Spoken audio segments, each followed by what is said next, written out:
아멘. 인사 한번 나누시기 바랍니다. 주의 이름 환영하고 축복합니다. 은혜 받으시기 바랍니다. 네.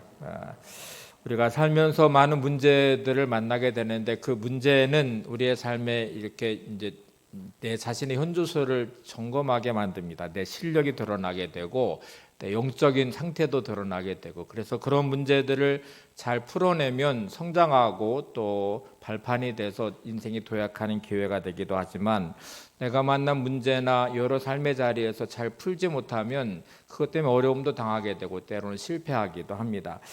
마치 성장하는 그 학생들이 그 과정 안에 공부를 하고 나서 실력이 어느 정도는 모르는데 시험 보면 실력이 일단 점검이 되죠. 내 실력이 이 정도구나 하고 체크가 되면 어떤 학생들은 오답 노트도 만들어 보고 또 나름대로 또 준비해서 다음 시험을 또 준비하고, 그런 과정을 통해 실력이 늘어나게 되면 원하는 대학도 진학하게 되고 또 직장도 잘 취직을 할 수 있겠죠.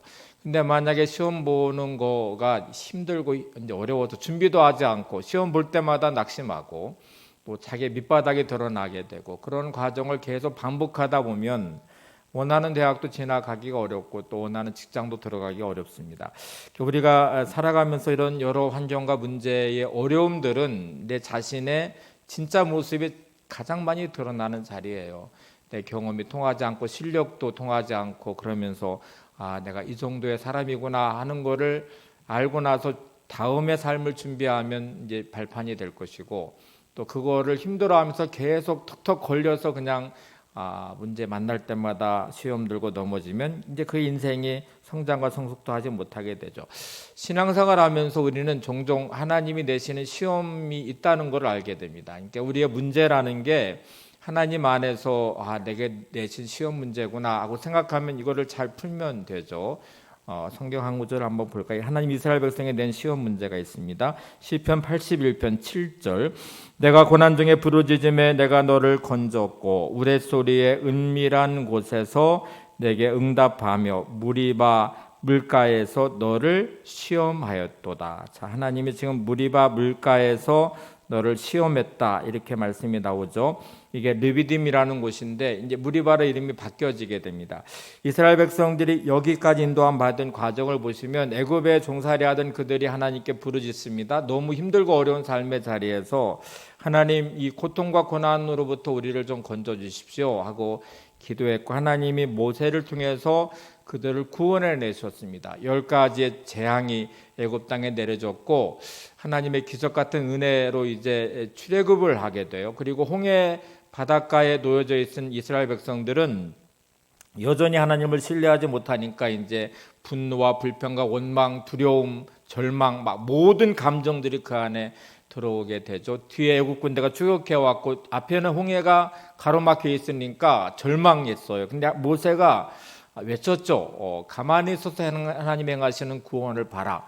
그래서 그들이 믿음으로 하나님 앞에 서서 홍해가 갈라지는 길을 내신 하나님도 경험했고, 또 그 홍해에서 애국 군대가 수장되는 기적도 체험했어요. 그리고 그들은 너무 감격스러워서 하나님의 그 크신 은혜와 능력 안에서 출애굽을 했고 또 홍해도 건넜고 애국 군대가 수장되고 막 이런 걸 경험하면서 모세의 노래, 미리암의 노래, 그리고 그들은 축제 같은 기쁨의 잔치를 경험하면서 이제 하나님을 찬양했어요. 그 다음에 광야길이 시작됐죠. 그것도 단 사흘길 3일 동안 걸어가는 광야에 물이 떨어졌습니다. 그리고 르비딤이라는 곳에 도착했는데 그곳에는 물이 없었어요. 자, 여러분, 오늘 성경은 여기에서 하나님이 이스라엘 백성들을 시험했다라고 되어 있습니다. 그냥 무리바 물가라는 표현을 썼는데 물이 없는 땅, 건조한 땅이었어요. 이스라엘 백성들은 지금 이 자리에는 시험받는 자리예요. 그러면 무슨 하나님이 되신 시험은 어떤 시험이었을까요? 애굽에서 출애굽했던 하나님을 경험했죠. 홍해를 가르시는 하나님도 경험했죠. 애국 군대가 수장되는 기적도 봤죠. 자, 그 하나님, 자신들을 구원하신 하나님, 홍해의 길을 내신 하나님, 애국 군대를 수장시키신 하나님, 그리고 3일 길을 걸어와서 물이 없는 이 르비딤이라고 하는 이 땅에 이스라엘 백성들은 이제 이 문제를 어떻게 풀었어야 될까요? 하나님을 신뢰했어야 되죠. 하나님을 믿고 이 자리가 물이 없고 갈증이 있고 기근이 든 땅처럼 보여지는 척박한 땅이지만 하나님이 이곳으로 인도하셨다면 하나님께 답이 있음을 믿고 신뢰했어야 되는데 이스라엘 백성은 일단 불합격했습니다. 그들은 원망을 쏟아냈습니다. 분노하기 시작했고 그 원망과 분노가 하나님을 향하여 모세를 향하여 분노하기 시작했으며 드디어 돌을 들어서 모세를 죽이려고 했습니다. 하나님 일단 문제를 풀어주셨어요. 모세를 통해 반석을 쳐서 물을 내셨는데 이름을 바꾸셨어요. 이 르비딤이라는 곳을 무리바라고 바꿨어요. 다툼이라는 뜻입니다. 다시 오늘 본문은 이렇게 말합니다. 무리바 물가에서 너를 시험하였도다. 르비딤이라고 하는 이 땅에서 하나님은 이스라엘 백성들을 테스트하셨어요. 물이 없는 그 건조한 땅에서 하나님을 신뢰하기를, 답이 하나님께 있음을 믿으면서 하나님을 바라보기를 원했는데 그들은 이 시험 안에서 다툼, 무리바가 일어났습니다. 그리고 그들은 분노하고 불평과 원망을 쏟아냈으며 모세를 죽이려고 달려들었어요. 근데 여러분, 우리의 삶의 자리는 때때로 많은 문제가 있어요. 그 문제 앞에 하나님은 우리의 인생을, 우리의 삶을, 우리의 신앙을 테스트해 보십니다. 너는 이 문제를 어떻게 할 거야?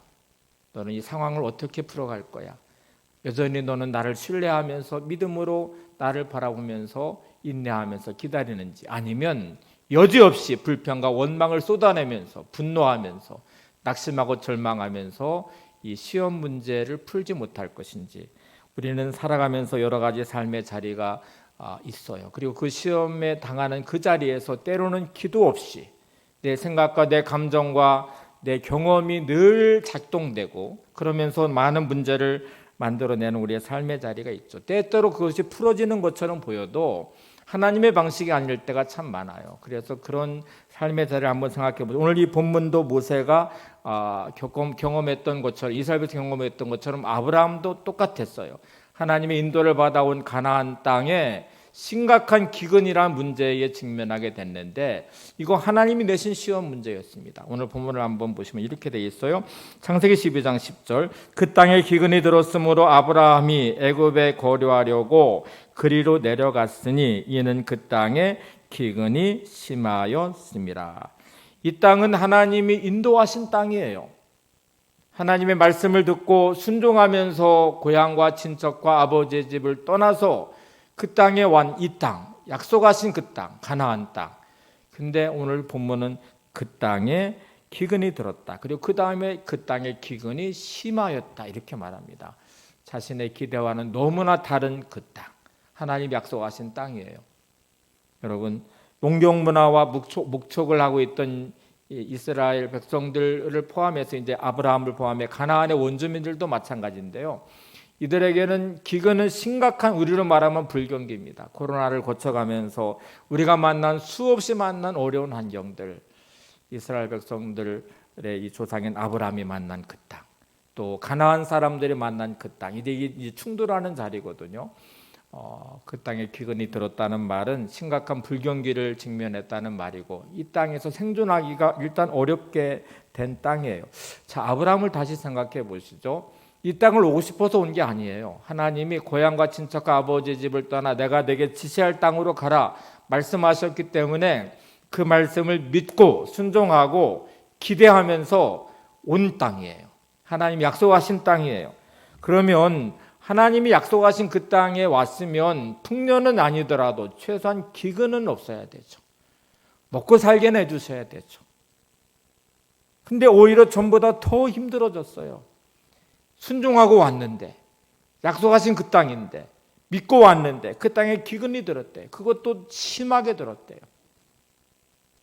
아브라함의 체면이 말이 아닐 것입니다. 아마 가족들 또 종들을 설득하면서 올 때에는 야, 하나님이 이런 약속을 해. 약속이라는 게 어마어마한 약속이었거든요.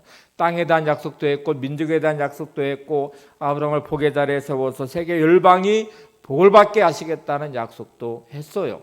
근데 그 약속을 믿고 왔는데 이 땅이 주시겠다는 이 땅에 기근이 들었어요. 무슨 복의 자리에 서워서 열방의 복을 받게 하시겠다는데 내 한 몸조차도 지탱하기 어렵고 있는 이 숫대 양떼들을 어떻게 할 거예요? 다 이제 굶어 죽게 생겼잖아요. 근데 우리가 신앙생활 하면서 이런 경험들을 종종 하죠. 내가 정말 마음 다 잡고 신앙생활을 잘해봐야지, 말씀에 내가 순종해봐야지, 그리고 막 결단하고 결심하고 뭔가를 했는데 더 안 되는 거예요. 내가 예배도 잘 드려보고 헌신하고 봉사하고 사역하고 헌금하고 좀 뭔가 그러면서 기대했던 내 인생의 미래가 다가오는 현실이 점점 암울해지기만 하고 어려움도 많고 풍요가 아니라 기근인 내 삶의 자리에 너무 당혹스럽죠. 이거 어떻게 해야 될까요? 이 문제를 어떻게 풀어야 될까요? 아브라함이 만난 기근은 도대체 아브라함은 어떤 형식으로 이 문제를 풀어갔을까요? 우선 우리가 정말 중요한 이 자리 어떻게 해야 될까요? 라고 질문하면 성경이 주는 답은 아주 분명합니다. 절대 잊지 말아야 될 것인데 기근은 일단 우연히 온 게 아니래요. 천지를 창조하신 하나님이 아브라함을 인도하시면서 만난 이 땅의 기근은 하나님의 뜻이 분명히 있다는 것이죠. 하나님의 섭리가 그 안에 있다는 것이죠. 어떤 섭리와 어떤 뜻이 있을까를 생각해 보시면 아브라함은 그냥 자연인으로서의 아브라함을 부르신 게 아니고요. 민족의 조상으로 부르셨어요. 이 아브라함을 통해서 이제 민족을 이루시겠대요. 세계 열방의 사람들이 아브라함을 통해 복을 받게 하시겠대요. 아브라함을 그렇게 쓰시겠다는 말이니까 그러려면 아브라함은 일단 믿음의 그릇이 준비되어 있어야 돼요. 믿음의 사람이 돼야 돼요. 믿음의 조상이 돼야 돼요. 그러기 위해서는 여러 가지 삶의 자리에서 아브라함은 연단이 필요했습니다. 자, 그러면 이 자리는 하나님이 허락하신 자리라면 하나님의 뜻이 있고 마치 아브라함의 믿음이 만들어져야 되는 자리예요. 마치 용광로가 불순물들을 다 제거해서 순금을 만들어내듯이 쇠를 만들어내듯이 아브라함은 마치 용광로 같은 기근이나 환경을 통해서 믿음의 그릇이 만들어지고 거기에 하나님의 복이 담겨져야 되거든요. 자, 그러면 여기는 잘 믿음으로 잘 이 시험 문제를 풀어내야 되는 자리이기도 하죠. 우리가 살아가는 삶의 수많은 자리는 어쩌면 하나님이 우리의 인생을 만들어 가시는 자리입니다. 지금 테스트하시면서 우리의 믿음이 단련되고 만들어지고 하나님의 복을 담을 믿음의 그릇이 준비되어야 될 자리인데 우리는 이 믿음이 무너져 버리면 준비되지 못하면 하나님의 계획은 일단 차질을 느끼게 되겠죠. 사관학교 들어가는 사람들은 4년이란 시간을 보내요. 보냈는데 이 4년의 시간을 못 견뎌서 나 이거 못하겠어. 젊음이라는 혈기가 있고 또 젊음의 자유가 있는 것인데 다른 내 친구들은 대학교 가서 뭐 미팅도 하고 막 자유롭게 자기의 시간들을 쓰는데 나는 이렇게 구속된 게 싫어. 그러면 사관학교 졸업 못하죠. 그러면 장교가 되지 못하거든요. 포기할 수 있어요. 자퇴할 수 있어요. 그러면 그냥 사병으로 가고 그냥 그래요. 근데 이 과정을 잘 견뎌내서 훈련을 마치면 장교가 되는 길을 가기 시작하는 거잖아요. 하나님 우리 인생을 향해 계획하시고 어쩌면 내 삶의 자리의 수많은 문제는 나의 삶을 준비하는 시간, 하나님이 테스트하는 시간, 그리고 어쩌면 내 인생의 믿음의 그릇을 만들어 복을 담을 수 있는 너무너무 귀중한 시간인데 근데 이 시간들을 내가 잘 보내지 못하면 결국 우리 인생은 그렇게 망가질 것입니다. 그렇게 끝나버릴 확률도 많죠. 우리가 삶을 다 이해하고 살지 않습니다. 우리가 다 알면서 인생의 길을 가지 않아요. 근데 우리는 한 가지를 확신해야 돼. 하나님을 내가 믿어야 되죠. 내 삶을 인도하시는 하나님. 이런 문제가 있다면 이유가 있겠지. 나를 준비하시겠지. 이 과정을 통해 나는 준비되면 하나님은 내 인생 안에 하나님의 은혜를 복을 부어주시겠지. 하나님이 나를 쓰시겠지 하는 믿음이 필요하잖아요. 그러면 그럼에도 불구하고 힘들고 어려운 환경 가운데 순종하는 길을 갈 거예요. 말씀을 따라서 내 삶을 해석해 볼 것이고 인내하면서 이 시간들을 무너지지 않게 보낼 거예요. 감사함으로 보내고 하늘의 기쁨으로 보내고 분노하거나 불평하거나 원망하거나 낙심하거나 절망하지 않으며 보낼 것입니다. 이 시간은 우리한테 중요한 시간이 되겠죠. 베서니 해밀턴이라는 이제 분이 있는데 2003년 10월 달 13살의 나이로 서핑을 하다가 상어의 공격을 받아요. 그래서 왼쪽 팔 화면에도 보이시는 대로 왼쪽 팔이 잘렸어요. 상어에게 물려서 생명은 건졌지만 왼쪽 팔이 잘려간 상태로 그는 구조를 받습니다. 13살의 나이였어요. 예수 믿는 소녀였고요. 그리고 이 과정, 자신이 당한 현실을 인정하기가 너무 어려워서 정말 힘들고 어려운 시간을 보내요. 근데 예수 믿는 아이였기 때문에 믿음으로 해석해 보려고 무던히 애를 씁니다. 그를 지도했던 학생부 담당 목사님께서 어느 날 이런 동영상 하나를 보여줘요. 파리의 눈과 호두의 모습인데 근접 촬영을 했어요. 그러면 이게 알아볼 수가 없어요. 파리의 눈인지도 모르고 호두인지도 모르는데 이 촬영 렌즈를 뒤로 빼면서 점점 떨어지기 시작하니까 그 모습이 드러났어요. 처음에는 몰랐던 것이 나중에 이렇게 멀리서 촬영한 것을 보니까 이야, 이게 파리의 눈이구나, 이게 호두구나 하는 것을 나중에 알게 돼요. 이것도 영화로 만들어진 거거든요. 영화 속에 있는 내용입니다. 소울 서퍼라는 영화로도 만들어졌어요. 근데 이 목사님이 이 동영상을 보여주고 나서 이런 말을 합니다. 무엇이든지 가까이 보면 그것이 무엇인지 우리는 알 수 없습니다. 그럴 때는 조금 떨어져서 보아야 합니다. 우리 인생도 마찬가지입니다. 살다 보면 도무지 알 수 없는 환경과 문제들을 만나게 될 것입니다. 내가 감당하기에 너무 힘들거나 내게 일어난 일들이 무슨 의미인지 알 수 없을 때가 있을 것입니다. 그럴 때는 조금 멀찍이 떨어져서 바라보아야 합니다. 다른 시각에서 보아야 합니다. 우리에게 어떤 일이 닥치든 그것이 우리를 망치는 일은 없을 것입니다. 우리는 언제나 우리에게 더 좋은 것을 주기 위한 하나님의 섭리 안에 있기 때문입니다. 다시 잘 생각해 보세요. 파리의 눈과 호두를 근접 촬영하면 몰라요.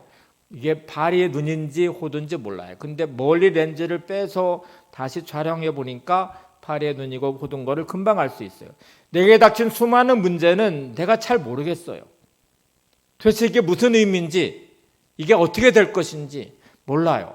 근데 다른 시각, 하나님의 관점으로 다시 이 문제를 바라보면 우리 인생은 절대로 잘못될 일이 없습니다. 왜냐하면 하나님의 주권이 내 안에 있기 때문에, 하나님의 섭리가 내 안에 있기 때문에, 하나님은 내 인생을 절대로 저주하지 않으시고 내 인생을 망가뜨리지 않으실 것이기 때문에, 그래서 내가 이 믿음을 가지면 절대로 인생은 망치는 일이 없다. 그러면 언제나 우리를 더 좋게 하시는 하나님의 섭리가 내게 있음을 내가 알기 때문이다. 자, 이 목사님은 본문 하나를 이렇게 인용했습니다. 예레미야 29장 11절 말씀을 소개합니다. 너희를 향한 나의 생각을 내가 아나니 평안이요 재앙이 아니니라. 너희에게 미래와 희망을 주는 것이니라. 하나님이 너희를 향한 나의 생각을 내가 아나니 평안이요 재앙이 아니다. 지금 닥친 문제는 너가 재앙인 것처럼 보이지만 나는 너한테 평안을 주기 원하고 너의 인생에 미래와 소망을 준다고 말씀하세요. 이 하나님을 믿으면 지금 내게 닥친 현실이 재앙이 아니라 평안임을, 미래와 소망을 주는 하나님을 신뢰하면서 믿음의 길을 가야 된다는 말이잖아요. 베서니 해밀턴 13살 아이가 이거를 믿음으로 받았어요. 왼쪽 발이 잘려나간 상태의 자신의 몸, 너무 불행하지만 하나님의 섭리 아래서 하나님의 계획이 있다면 그게 뭘까를 생각해 봤어요. 그리고 13살 아이가 포기하지 않고 다시 서핑을 시작했어요. 한쪽 팔로, 오른팔로 파도 타기를 한 거예요. 근데 현실은 여지없이 처참했습니다. 여러분, 양손이 다 있는 건강한 몸으로도 파도 타기가 힘든데 한쪽 팔이 없는 상태 이거를 하려니 균형을 잡히지 않고 계속 물에 빠지고 간신히 서핑을 할 수 있는 것 같지만 하와이에서 대회를 나갔는데 60탈락을 해요. 처참하게 깨져요. 다시 목사님을 찾아가서 이렇게 질문합니다. 목사님, 저는 사고 후에 다른 시각을 가지려고 노력했어요.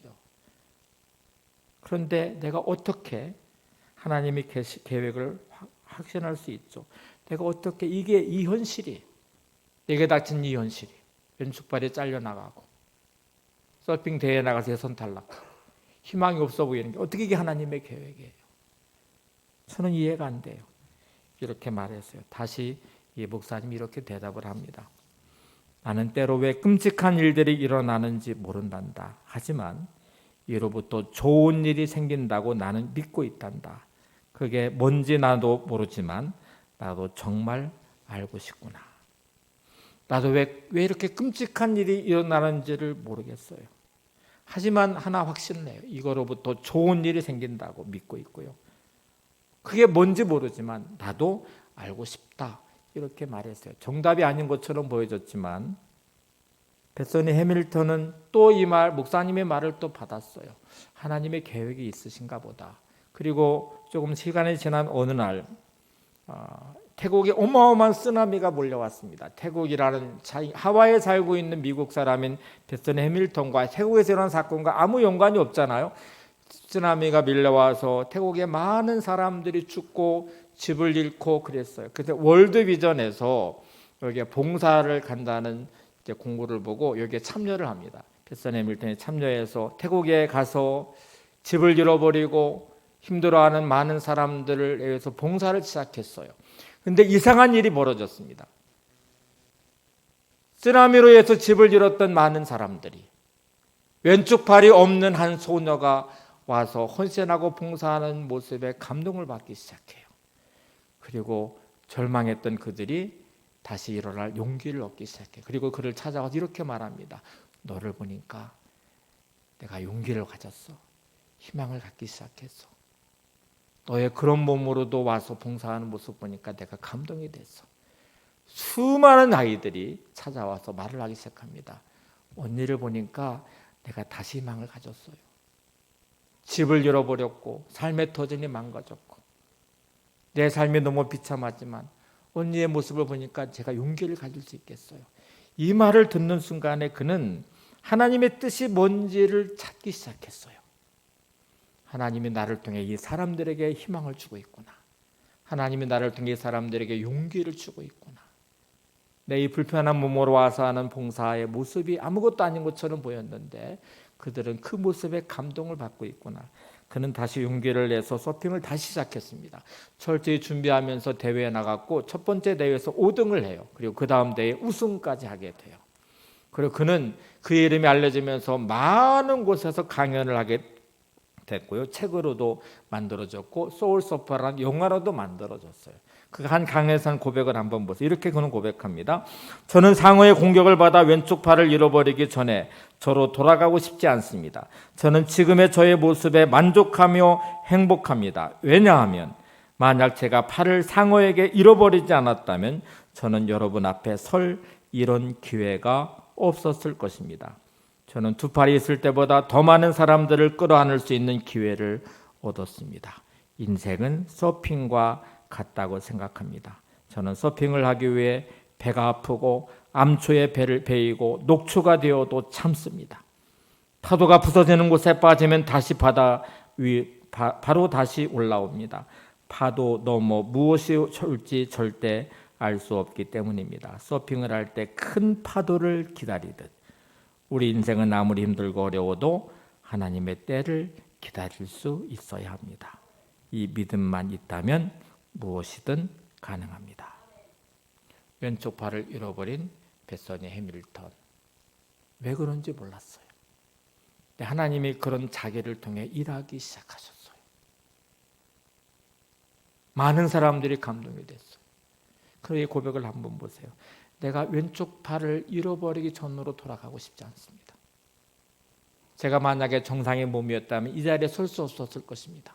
근데 제가 왼쪽 팔을 잃어버린 상태에 서퍼로서 포기하지 않고 도전해서 우승도 하게 되고 그런 것이 감동이 되니까 책으로도 만들어졌고 영화로도 만들어졌고 많은 곳에 저를 초청하고 제가 그래서 왼쪽 팔 건강할 때보다 더 많은 사람들을 끌어안을 수 있었고 희망을 말할 수 있었고 이런 저의 모습을 통해서 많은 사람들이 변화가 일어났다는 거죠.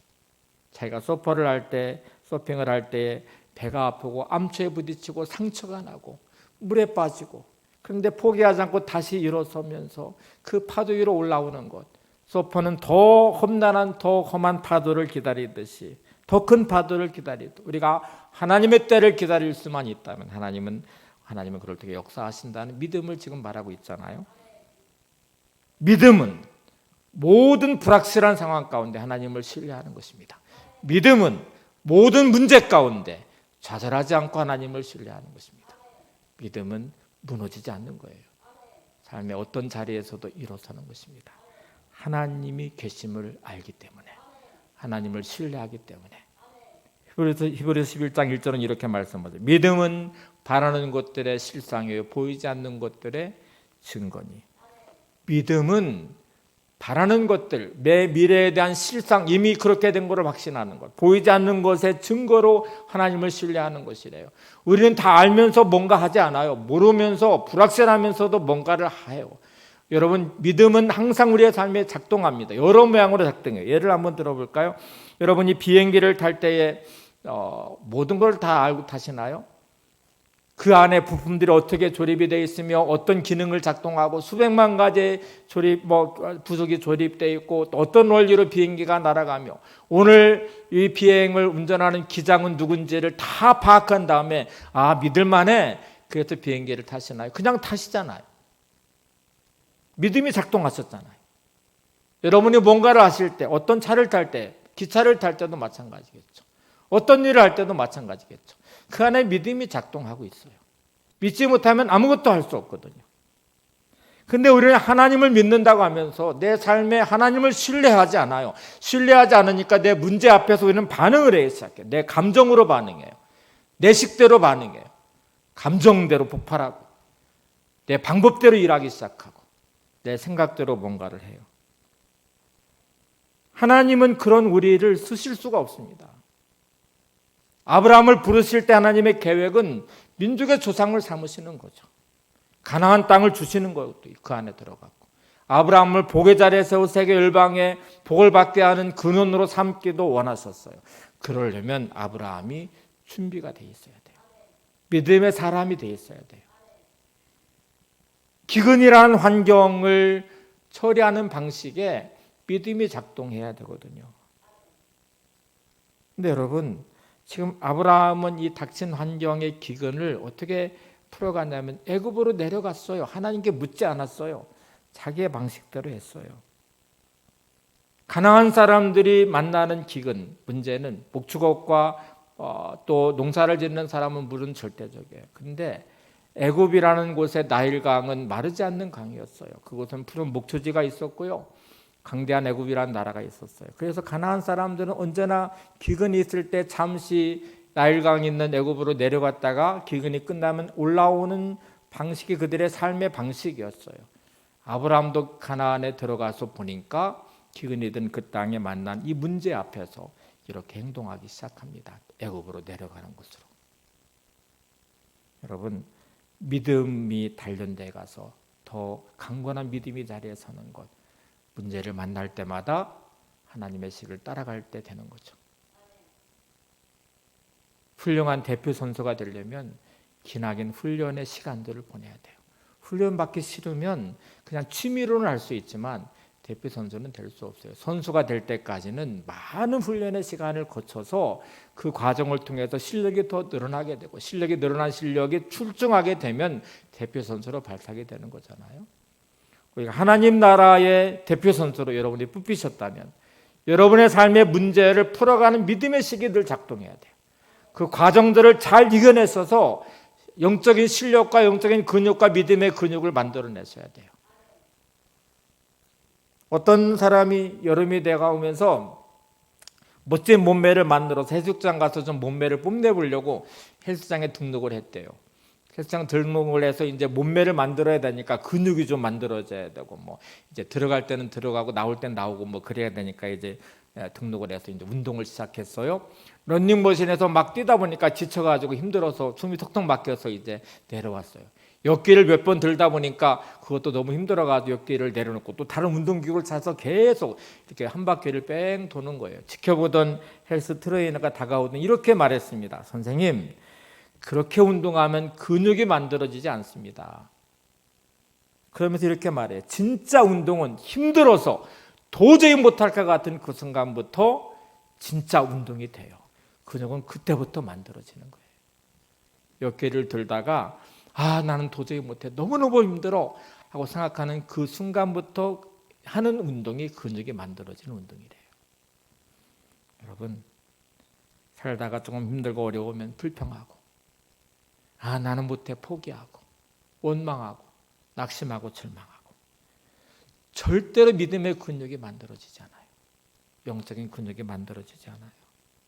여러분, 내가 진짜 힘들고 지치고 정말 아무것도 답이 없어 보이는 그 상황 안에서 내가 하나님을 바라보며 잠잠히 기다릴 줄 알고 내 무릎을 꿇고 주를 향하여 기도하며 하나님을 향해 부르짖기 시작하고 그때부터 우리의 믿음의 근육은 만들어질 것입니다.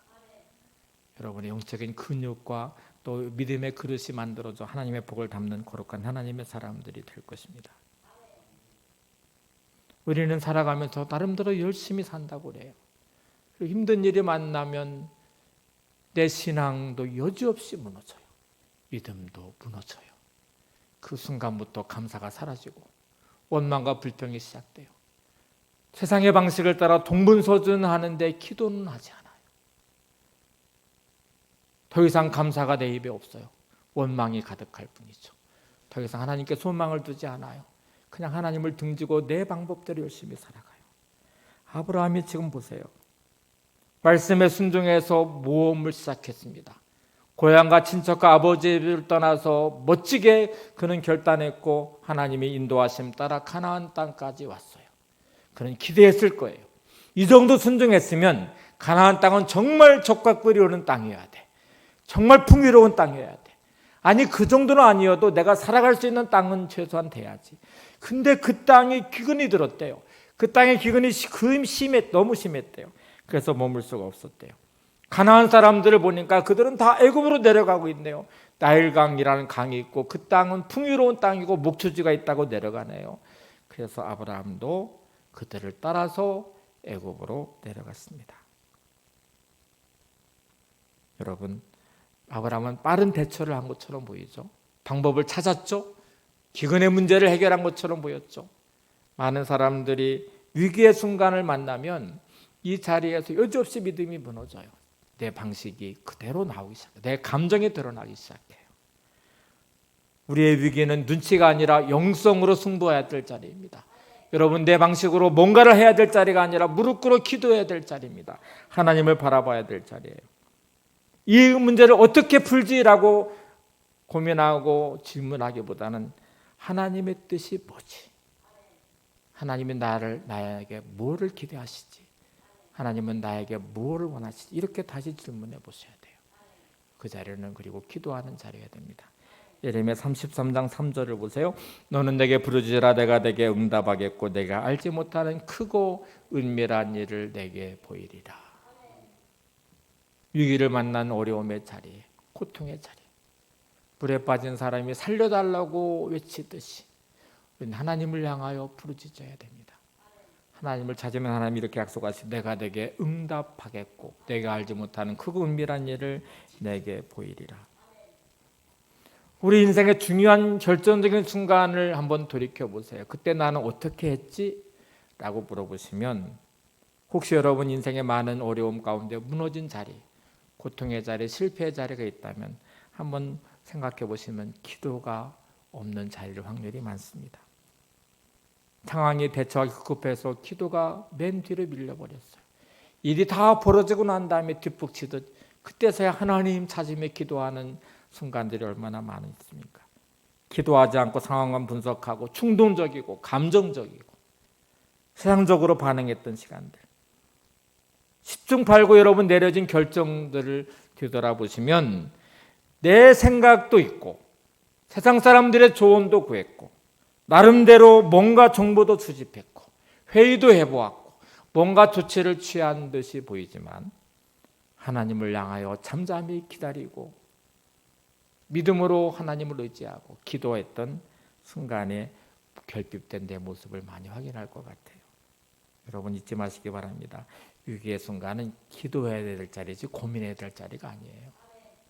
세상을 향해서 막 움직여야 되기보다는 잠잠히 하나님을 바라보고 있어야 될 자리일 확률이 많아요. 다시 아브라함으로 보실래요? 아브라함은 애굽으로 내려갔습니다. 하나님께 묻지 않았습니다.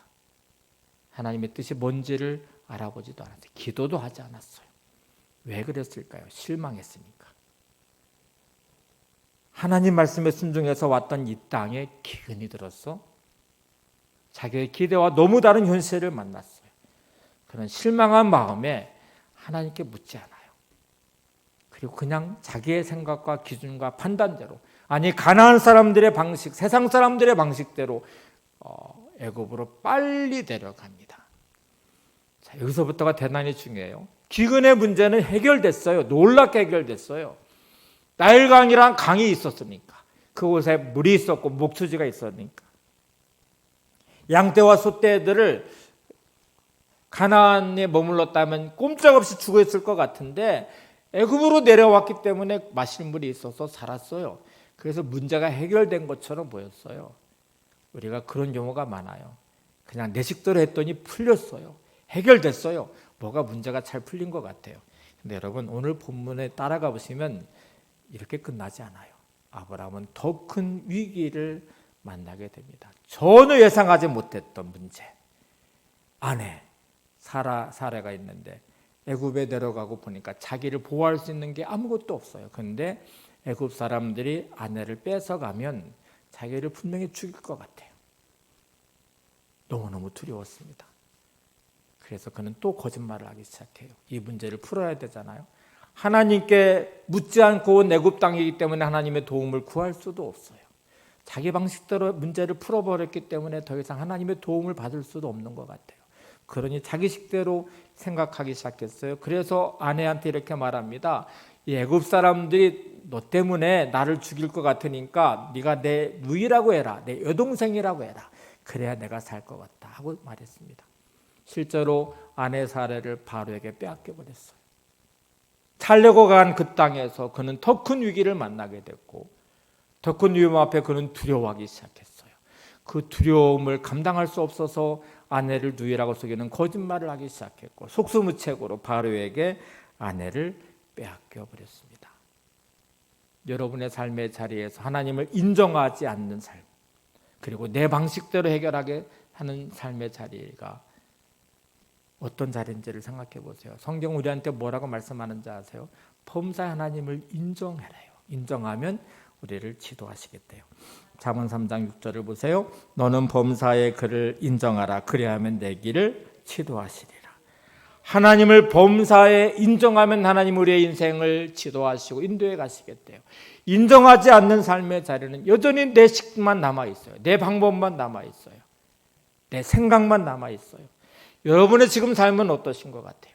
수없이 만나는 수많은 문제들 가운데 여전히 하나님을 인정하지 않는 나의 삶이 내 식만 남아있고 그 내 식만 남아있는 그 삶의 자리에 지치고 힘들고 답이 없는 그 현실 앞에 두려워하고 낙심하고 절망하고 분노하고 아브라함의 인생이 그랬어요.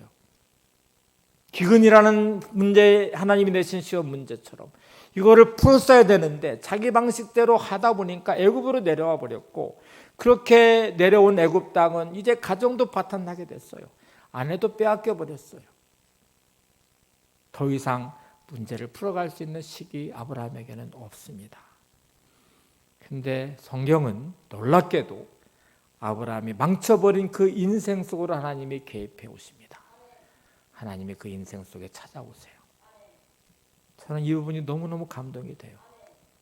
망가져버린 인생 가운데 찾아오시는 하나님. 내가 내 식대로 살아서 망가뜨려버린 우리의 가정 속으로 찾아오시는 하나님. 내 삶의 터전에 망가진 그 삶의 자리로 찾아오시는 하나님. 다시 나를 붙잡아 주시고 인도하시는 하나님. 어린아이가 성장하는 과정을 한번 보실래요? 아이들은 미숙함과 무능함 가운데 수많은 문제를 만들어냅니다. 어릴 때부터 똥오줌 싸는 것부터 시작해가지고 한 100가지 모든 문제가 다 그 아이의 인생에 펼쳐지는 일들이에요. 그런데 여러분 그 인생 속에 엄마 아빠가 끝없이 개입해서 문제를 풀어 해결해주고 세워주고 성장시켜요. 그 아이가 어른이 돼서 자신의 삶을 살아내는 자리까지 부모는 끝없이 개입하고 또 성장시켜요. 그리고 그 아이를 세워가요.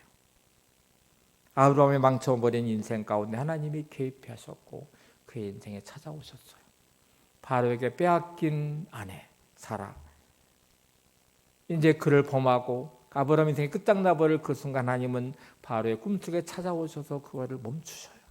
그리고 바로의 집에 재앙을 내리셨어요. 바로가 이 사실을 깨닫고 나서요. 아내가 있는 남의 부인인 사라를 물어봤거든요. 바로가 물어봤는데 자기 누이라고 했으니까 데려갔거든요. 그래서 바로가 화를 냅니다. 아브라함에게.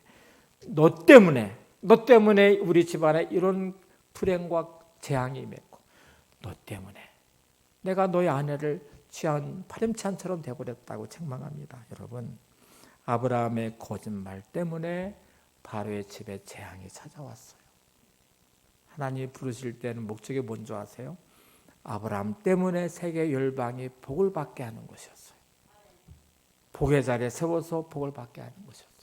근데 믿음을 잃어버린 아브라함, 세상의 방식을 따라가는 아브라함 때문에 오히려 재앙의 근원이 되어버렸어요.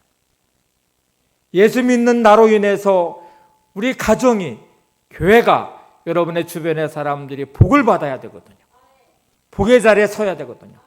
근데 믿음을 잃어버린 나 하나 때문에 가정이 파탄나기 시작합니다. 분노하는 나 하나 때문에 가정이 풍비박산나기 시작합니다. 믿음에 서지 못한 나 하나 때문에 아내가 눈물을 흘리고 남편이 신음하고 있고, 자녀들의 인생이 망가지고 있고, 직분을 받은 나 하나의 믿음 없는 나 때문에 교회가 분란이 일어나기 시작하고, 믿음이 없는 나 하나 때문에, 믿음대로 살지 못하는 나 하나 때문에 내 주변의 사람들이 힘들어하고 눈물을 흘리며 고통당하고 있는 모습, 하나님이 절대로 원하지 않는 모습이에요. 믿음에 서 있는 나로 인하여 내 주변의 사람들이 복을 받는 것. 아브라함을 향해 너는 복의 자리에 서서 세계 열방이 너를 통해서 복을 받기 원한다.